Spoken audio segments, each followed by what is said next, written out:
Is this cheap dessert from the 1800s still cheap today? And is it good enough to bring back in 2025?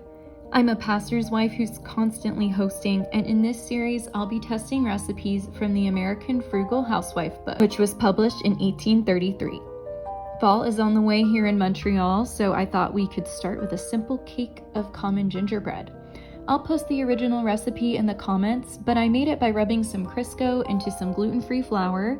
You guys know that I always use Bob's Red Mill 1-to-1 flour for stuff like this, and a pinch of salt. Then in a separate bowl, mix together some fresh grated ginger, molasses, and cider. Thankfully here in Quebec, we make great cider.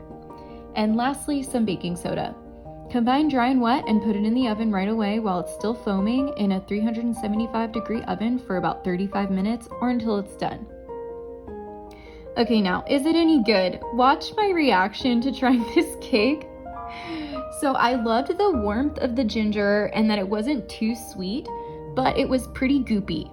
And I know people will want to blame the gluten-free flour for the goopiness, but this recipe didn't use eggs, and I think that could be why as well.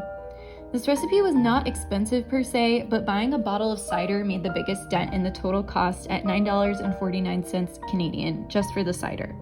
Would you try this recipe or any of the recipes from an 1800s cookbook? Let me know your thoughts in the comments below, and follow if you want to see more American Frugal Housewife recipes.